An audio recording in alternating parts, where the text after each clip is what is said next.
भोपाल में आज मुख्यमंत्री डॉक्टर मोहन यादव ने होमगार्ड मुख्यालय में बाढ़ और अतिवृष्टि से प्रभावित जिलों को लेकर समीक्षा बैठक की। उन्होंने अधिकारियों को स्पष्ट निर्देश दिए कि राहत और बचाव कार्य में कोई लापरवाही नहीं होनी चाहिए। मुख्यमंत्री ने जिलों के कलेक्टरों से सीधा संवाद कर राहत शिविर, भोजन, दवाओं और सुरक्षा की तत्काल व्यवस्था करने को कहा। उन्होंने आश्वस्त किया है कि सरकार पूरी तरह तैयार है और सभी जरूरी संसाधन भेजे जा रहे हैं। सीएम ने बताया कि अब तक 2900 लोगों को सुरक्षित रेस्क्यू किया जा चुका है और राहत सामग्री का वितरण जारी है।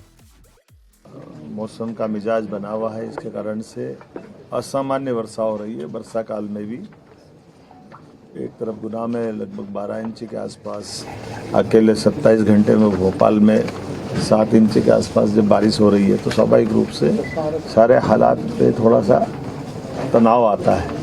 ऐसे में मैं मुख्यालय राज्य आपदा आपातकालीन मोचन बल के स्टेट कमांड सेंटर में बैठ करके हमने चीफ सेक्रेटरी ने, डीजीपी ने इसकी मॉनिटरिंग की है। मौके के अंदर लगे हुए रेस्क्यू वाले जवानों से बात की है, जिनको रेस्क्यू करके उठा के लेकर के आए ऐसे सज्जनों से भी बात की है। और कुल मिलाकर के जिस प्रकार से हमारा प्रशासन लगा हुआ है, ऐसे चुनौती के समय में उनकी हिम्मत की दाद भी देना पड़ेगी। स्वयं की जान की परवाह न करते हुए भीषण बाढ़ में भी हमारा रेस्क्यू दल घुस करके लोगों को बचा रहा है।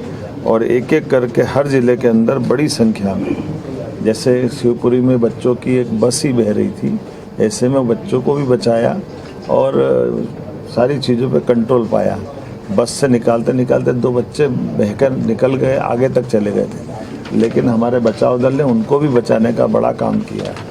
गुना के अंदर भी इसी प्रकार से लगातार जैसा असामान्य माहौल बना हुआ है, कभी हमने सोचा नहीं कि इतनी बारिश होगी। लेकिन एक एक ज़िले से, मैंने गुना के, शिवपुरी के, अशोकनगर के, नर्मदापुरम के सभी कलेक्टर से, एसपी से, हमारे होमगार्ड के डिस्ट्रिक्ट कमांडेंट से, बचाव दल में लगे जवानों से, वहाँ पे रेस्क्यू किए गए सज्जनों से, सभी से बात की है। और एक अच्छी बात है कि ऐसे हालात में समाज के भी बड़े पैमाने के लोगों ने अपनी उदारतापूर्वक अपने घर संस्थान को खोल करके प्रशासन के साथ कदम से कदम मिला के खड़े हैं। हमने भी प्रबंधन किया कि हर हालत में किसी व्यक्ति के साथ कोई भी कष्ट नहीं होना चाहिए। इसलिए बचाए गए लोगों को कपड़े, भोजन के प्रबंधन, आराम का इंतजाम, उनके लिए आवश्यक जिस प्रकार की ज़रूरत है, दवाई, बीमारी के कारण से या डॉक्टर की चिकित्सा की, सारे प्रबंधन करने के निर्देश हमने जिला कलेक्टर के माध्यम से दिए गए हैं।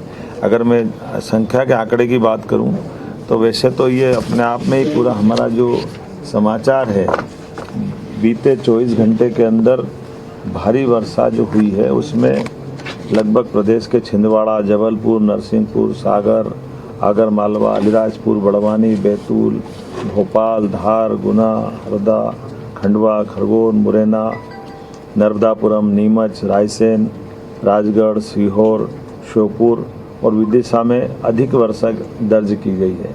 ऐसे में स्वाभाविक रूप से कुछ अभी असर आएगा, कुछ बाद में असर आएगा जब पानी संकलित होकर नदी और नालों में पहुंचेगा। आगामी 24 घंटे फिर हमारे लिए भारी वर्षा वाले, जहां कुछ ऐसे ज़िले हैं जिनके बारे में मैं बताना चाहूँगा। अत्यधिक भारी बारिश होने की जो संभावना है, जैसे नर्मदापुरम, हरदा, गुना, शिवपुरी, रायसेन, अलग अलग स्थानों पर भारी वर्षा होगी। इसलिए हमने कुछ जिलों से कहा है कि वो आवश्यक सावधानी रख ले और ऐसे स्थान जो बारिश में कोई गांव या जगह घिरने की संभावना, उनकी भी चिंता पाले। बहुत भारी वर्षा जहां होने वाली है वो विदिशा, सीहोर, राजगढ़, बैतूल, भोपाल। आजकल तो डिजिटल ज़माना है, हमको सबको मालूम पड़ जाता है। बड़े पैमाने पर वो ज़िले जिनमें कल भी गिरा था, आज भी कुछ जगह पानी गिरने वाला है। लेकिन पांडुरना और ऐसे श्योपुर, कल्ला, नए ज़िले भी जुड़ रहे हैं।